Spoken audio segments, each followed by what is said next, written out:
Olá pessoal, como que vocês estão passando?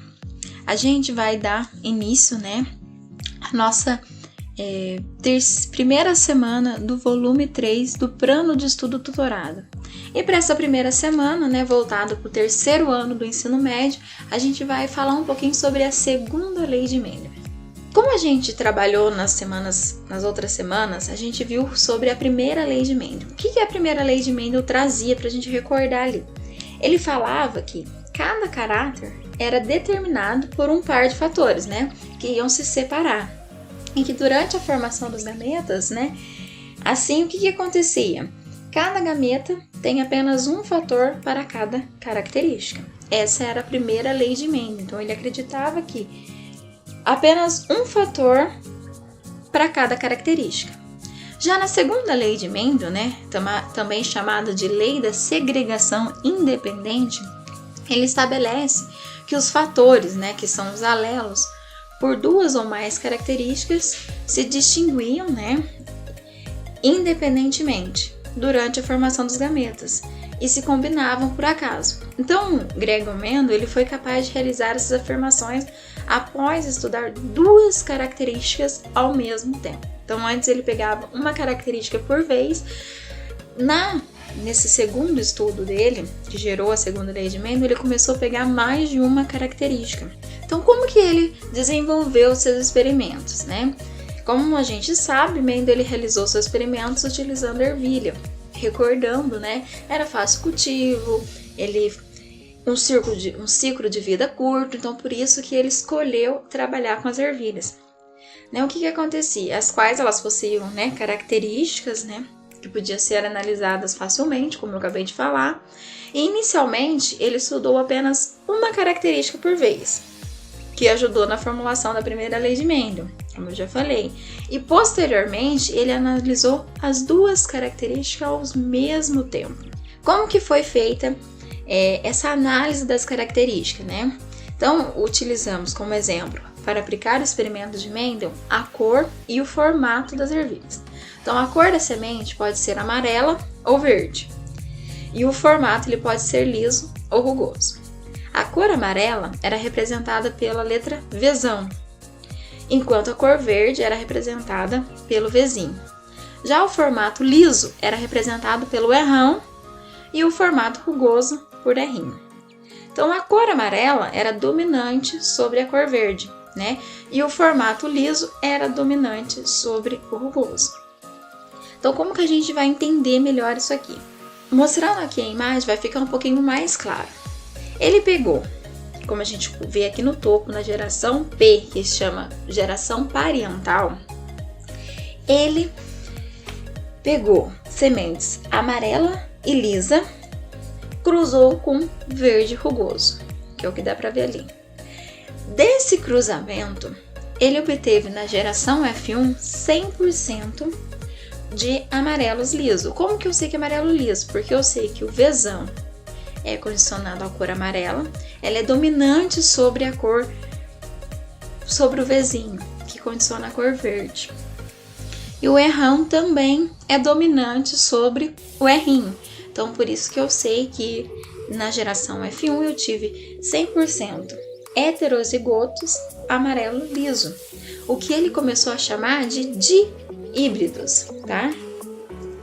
Nesse cruzamento, o que aconteceu?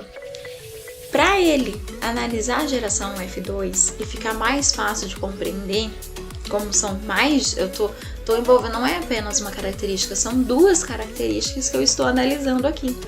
Então, por isso, a gente usa o quadro de Punnett. Então, como eu vou montar esse quadro de Punnett? Primeiro, eu faço um cruzamento simples, que a gente falou nas aulas anteriores, que é o chuveirinho. Então, eu vou ligar aqui, ó, o Vzão com o Rão, que vai dar Vzão Rão. Vou colocar no quadro. E Vzão Rinho. É aquela mesma vertente que a gente trabalhou antes, que é o primeiro com o segundo, o primeiro com o primeiro com o segundo, e o segundo com o primeiro, e o segundo com o segundo. Eu vou ter o quê? Os genótipos aqui. Imagine, gente, para ficar mais fácil para vocês entenderem um pouquinho isso, o que acontece? É como se eu tivesse na parte horizontal as características que seria tipo do homem e na parte vertical as características femininas, como se eu estivesse analisando 2 seres humanos. Aqui no caso, ele estava analisando as ervilhas, que era a cor verde e a cor amarela, né, o formato liso e o formato rugoso. Então ele montou todo esse quadro.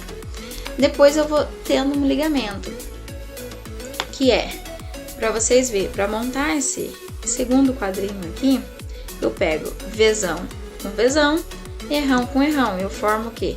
Todos homozigoto dominante, certo? E assim sucessivamente. No final, o que ele obteve? Ele obteve 9, né, ervilhas amarelas lisa, 3 amarela rugosa, 3 verde lisa e 1 verde rugosa. O que ele chegou na proporção fenotípica 9 para 3 para 3 para 1. Que foi isso? O que a gente tem que entender disso, gente? Que ele conseguiu chegar nesse resultado que, independente da pessoa, por exemplo, ela ser loira, ela vai ter olhos azuis. Porque há muito tempo se acreditava, que se imaginava assim, a pessoa é loira, automaticamente ela tem que ter os olhos azuis. Aí ela é morena, ela tem que ter os olhos escuros. E não é exatamente isso que acontece, né? A segunda lei de Mendel veio mostrar pra gente que, independentemente, né, de quais são os gametas que vão ser formados, vai ter características diversas. Então eu posso ser um moreno e ter olhos azuis. Eu posso ter os olhos pretos e ser loiro. Então ele conseguiu provar essa situação que, né, era completamente a segregação, essa separação era independente. Então aqui pra gente aprofundar um pouquinho mais nas questões que ele trouxe, na questão número 1 do PET, do volume 2, ela trouxe assim: a mosca Drosophila é um organismo modelo para os estudos genéticos e apresenta alguns fenótipos mutantes. Vamos recordar o que é fenótipos. Fenótipos são características que eu consigo ver, né? Cor do olho, cor da pele, cor do cabelo. Então, são fenótipos, são essas características visíveis. Então, olha lá. Então, ele fez estudos genéticos que apresentam alguns fenótipos mutantes, facilmente detectáveis em laboratório. 2 mutações recessivas observáveis nessa mosca são a das asas verticiais, representado pelo Vzinho, e da cor do corpo escuro, representado pelo Ezinho. Após o cruzamento de uma fêmea com as asas verticiais com um macho do corpo escuro, foi obtido o seguinte: eles fizeram todos os testes. Então, lá na geração F1, ele teve todos os machos e fêmeas com um fenótipo selvagem. Quando ele fez um autocruzamento, que é quase que aquele mesmo exemplo das ervilhas, no F2 ele teve todas aqui, né, que a gente pode ver a probabilidade aqui, né, um pouquinho de cada um. Então ele teve 9, 16 avos de selvagem, 3, 16 avos de asas verticiais e assim por diante. Então nisso a questão trouxe assim: assinale com V verdadeiro ou F falso as afirmações a seguir, referentes aos resultados obtidos para o cruzamento descrito. Então vamos analisar aqui as afirmações. Olha lá. A primeira afirmação: as proporções fenotípicas obtidas em F2 indica a ausência de dominância, pois houve alterações nas proporções. Esperada é falso, né? Porque é claro que, como eu tive uma proporção muito variável, eu vou ter algumas características dominantes aparecendo ali. Então, a primeira é falso. Segundo, os resultados obtidos em F2 indicam um dihibridismo envolvendo 2 genes autossômicos, com segregação independente. Sim, né? Tá verdadeiro.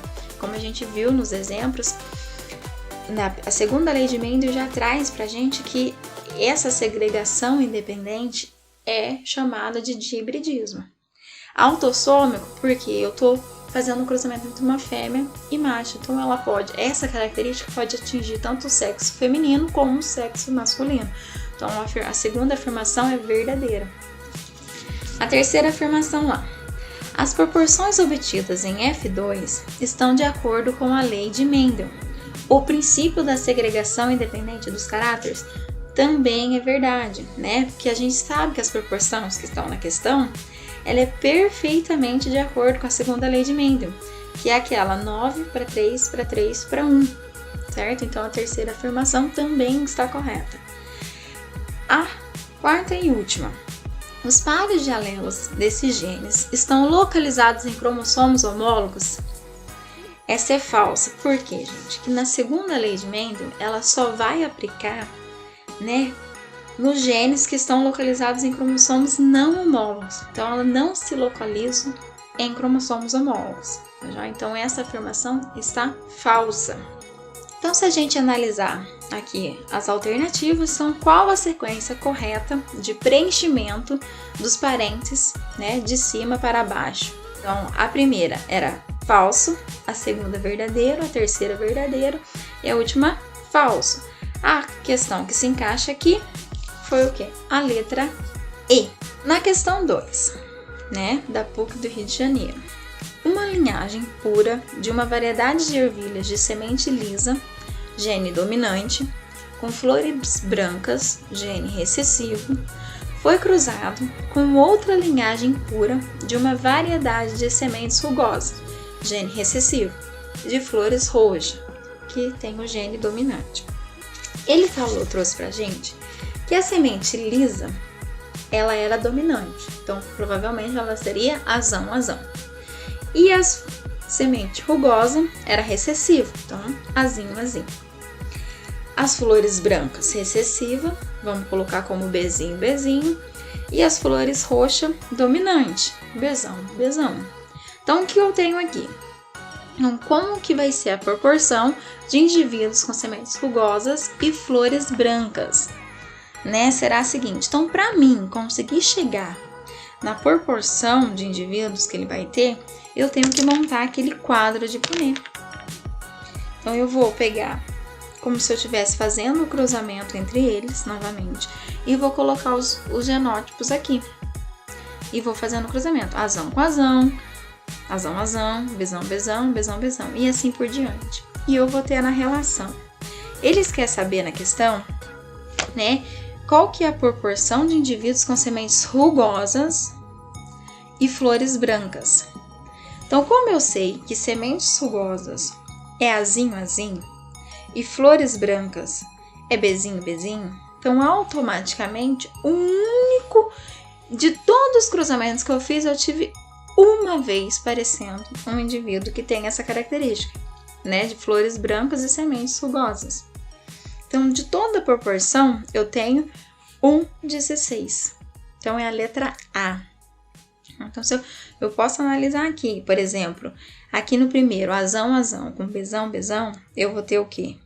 Um indivíduo que é com semente lisa e flor roxa. Como o azão é dominante, o azinho, tá vendo aqui o outro? Eu tenho que uma flor de semente lisa e flor roxa novamente. Então, a única momento que apareceu foi apenas uma vez de todos os cruzamentos. Então, é 1/16 avos. Se no caso tivesse aparecido mais um azinho, bezinho, aí seria 2/16 avos. Mas no caso não apareceu, então é azinho, bezinho, 1/16 avos. Na questão 3, a segunda lei de Mendel, também chamada de lei da segregação independente, diz que os fatores para duas ou mais características segregam-se de maneira independente, né, distribuindo-se para os gametas e recombinando-se ao acaso. De acordo com essa lei, podemos concluir que um indivíduo do genótipo bezão e cezinho terá gametas. Então aqui ele colocou, né, nas alternativas vários gametas que poderia ser possível, né, de acordo com a segunda lei de Mendel. Para formar o gameta, a gente precisa de um alelo, né, de cada gene. Então, eu tenho Bzão, Czão e Bzão, Czinho. Então, a alternativa que encaixa aqui é a alternativa C, Bzão, Czão e Bzão, Czinho. Na questão 4, imagine uma mulher com olhos escuros e visão normal, que é Czão, Czinho, Emão, Eminho. Casa-se com um homem de olhos claros e míope, que é Czinho, Czinho, Eminho, Eminho. Sabemos que os olhos escuros e a visão normal são determinados por um gene dominante. Calcule a probabilidade de nascer uma criança de olhos claros e visão normal.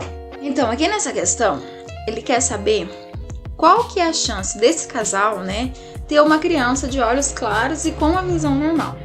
Então, aqui a gente pode fazer uma separação, né, das características e montar o quadrinho de Punnett para ver qual seria a probabilidade. No caso, a gente tem aqui, a gente sabe que o Czão vai condicionar a cor dos olhos, né, e cor de olhos escuros. E o M vai condicionar o quê? Uma visão normal. Então, eu vou primeiro analisar só os olhos escuros.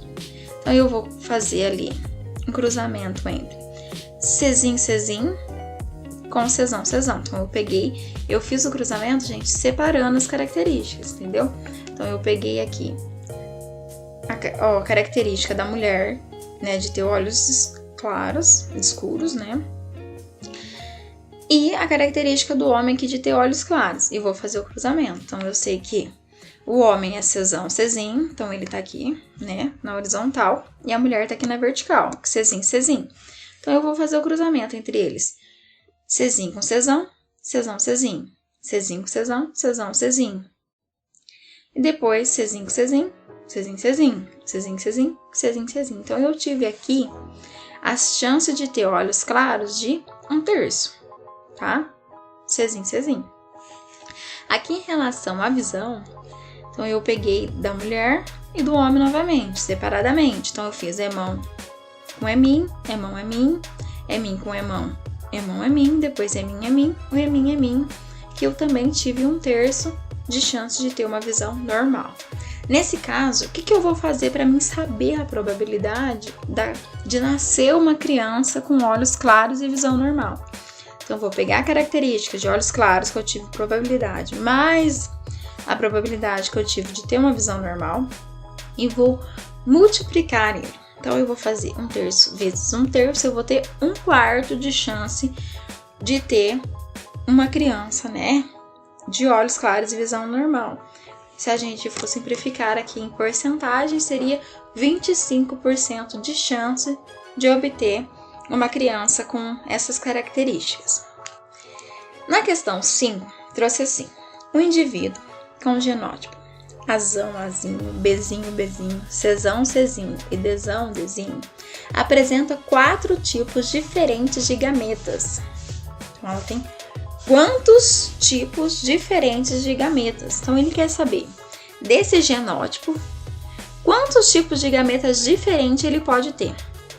Então, como que a gente pode fazer para resolver essa questão? A gente pode utilizar o sistema de chaves, como vocês podem ver na imagem. O que seria? Eu vou colocar lá. Eu vou pegar os gametas, né? E vou fragmentando eles. Então, eu coloco o Azão em cima, depois eu ponho numa outra fila o Azinho. Depois, olha lá, Bzão, Bzinho, Bzinho. Depois, Czão, Czinho. Então, ele vai divergindo aqui, né? Depois, Dzão, Dzinho, Dzão, Dzinho. E aqui embaixo, novamente, Czão, Czinho, Dzão, Dzinho, Dzão, Dzinho. Como vocês podem ver que tem meio que uma linha aqui, como que eu vou fazendo esses gametas aqui? Então, vai ser Azão, Bzinho, Czão, Dzão. Formou um. Depois, Azão, Bzinho, Czinho, Czão, Dzinho. Formou outro. Depois, novamente, Azão, Bzinho, Czinho, Dzão. Formou outro. Depois, Azão, Bzinho, Czinho, Dzinho. Formou outro gameta. E assim sucessivamente. Quando eu faço isso aqui, eu fazendo a contagem, 1, 2, 3, 4, 5, 6, 7, 8, eu cheguei à conclusão que posso formar 8 gametas diferentes. Professora, mas pelo amor de Deus, vou fazer tudo isso num vestibular, montar todo esse esquema, tem uma maneira mais fácil e simplificada para me fazer? Tem. O que você vai fazer? Eu vou agrupando. Não tenho ali os genótipos, então eu tenho Azão, Azinho, são 2, diferentes. Bezinho, Bezinho é 1, porque eles são iguais, tá vendo? Recessivo, homozigoto recessivo. Czão, Czinho, 2, Dzão, Dzinho, mais 2. Eu vou multiplicar isso. Se eu fazer a multiplicação, eu também vou chegar nos 8 gametas. Muito mais fácil. Então eu pego, por exemplo, eu tenho aqui heterozigoto, Azão, Azinho, representa A2 gêmeo. Bezinho, Bezinho, ele é homozigoto, então ele vai representar 1. Depois aqui vai representar 2 mais 2. Então, eu vou fazer 2 vezes 1, vezes 2, vezes 2, que vai ser igual a quê? 8 gametas. Então, a alternativa C, tá? Então, eu vou poder ter 8 gametas diferentes aí, nesse indivíduo. Então, a gente vai ficando por aqui. Não deixe de se inscrever no canal para você estar acompanhando a correção dos PERTs, né? A gente tem a correção desde a primeira semana, então não deixe de acompanhar, de tirar, né, suas dúvidas. E a gente vai ficando por aqui, até a próxima.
We dance.